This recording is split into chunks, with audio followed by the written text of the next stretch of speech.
shape that we were in our 30s. Actually, in my early 40s, I was probably in the best shape I ever was.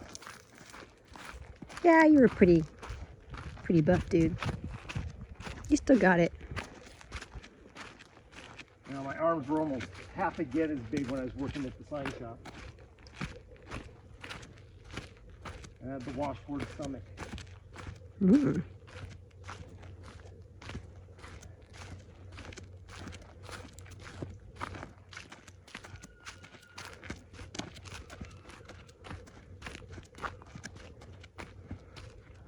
Well, everybody,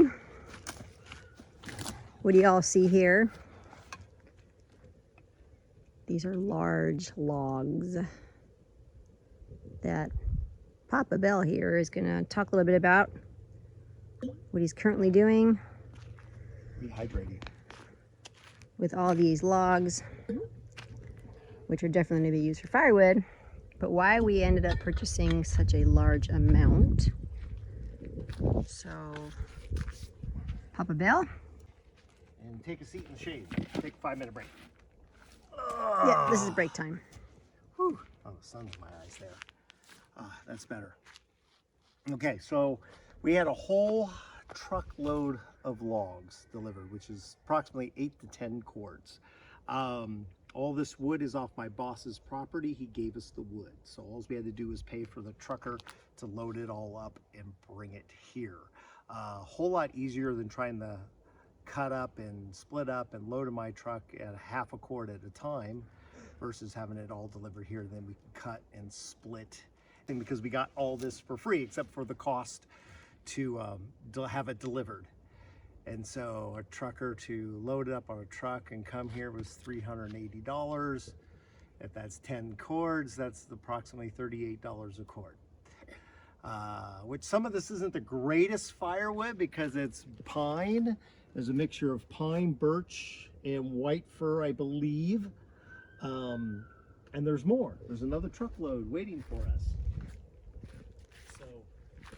So anyhow, there's another load that's waiting for us. So we'll, in essence, have hopefully 3 years worth of wood when we're all said and done. That'll give us time to, you know, log some of the stuff on our property that is dying and muck it up and get it down the hill to where we live.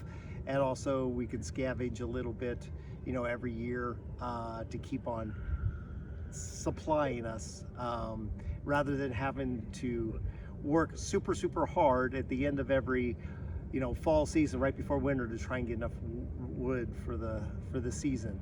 Last year we had approximately, I think, 6 cords, and with both burning stoves we ran out a little early.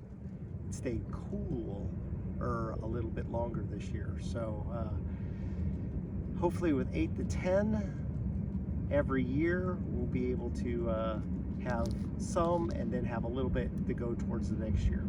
So Mama's got to stay warm. that's the whole part of the plan. I'm going to take you guys down the bottom of the hill here because I like to show you guys what the guy did. Now he made that pin hair turn. Papa wasn't here when that happened, and my neighbor was real kind to help me out. So we're going to take a walk down there. You'll probably hear my husband with that chainsaw on, and then we'll come back and see what he's done. All right, so here's our road. And there's the mountain up that way. And we had a chain that stretched across from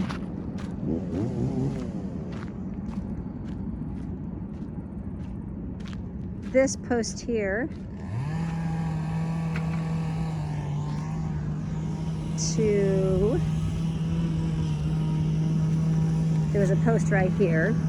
My son cleared out all this brush, thinking that the gentleman that drove up this road of ours would be able to just pile it here. But our neighbors were like, why don't you guys just have him come up this mountain? And that way you guys have it inside your property and there's no need of trying to, you know, haul it back and forth. Well, the concern that we had is this hairpin turn right here. If you all can see, I'll pretend I'm the driver in the truck. So this is a large, huge logging truck, okay? This is not like a little tiny 4x. This is a huge logging truck. He's got to make it up this mountain and then turn this corner here. That's real tight. Hence the poles had to come out. That one stayed. So as he made this turn, which he did actually quite well, we were concerned he was going to get inside that ditch right here. I won't go there and show that to you, but there is a ditch. And he just came right on up the mountain and ended up over there dumping the logs, which made it very easy for us to be able to do what my husband's doing right now.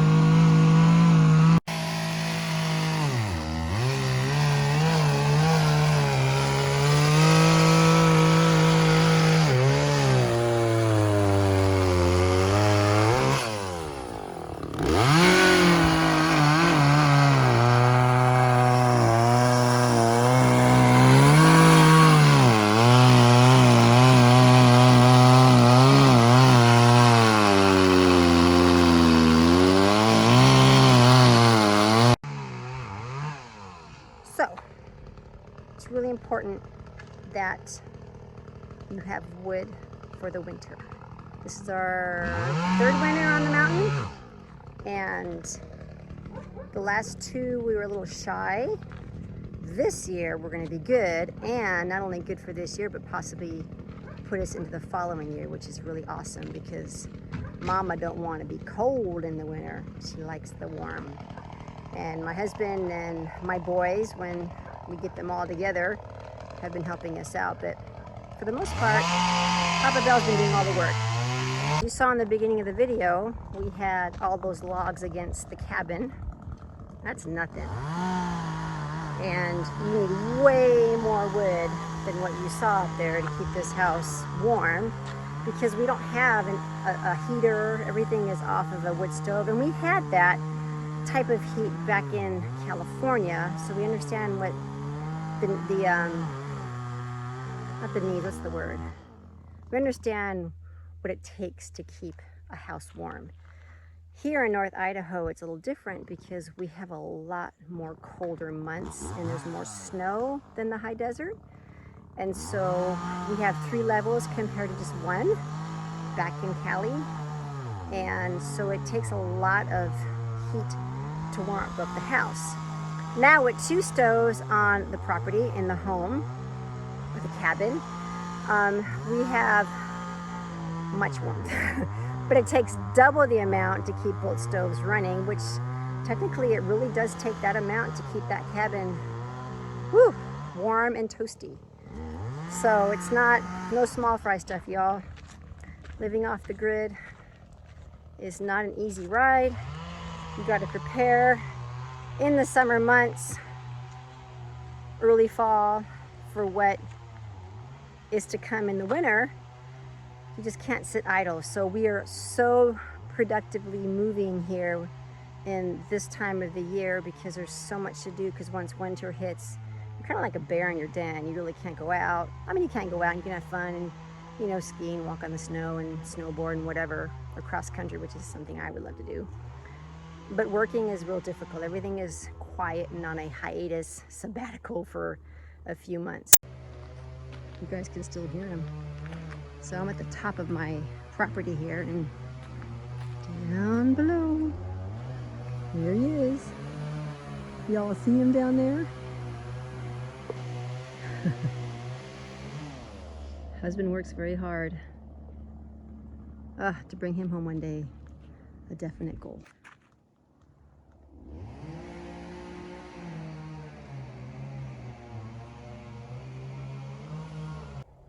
Thank you for joining us here at Zephy's Homestead and Garden.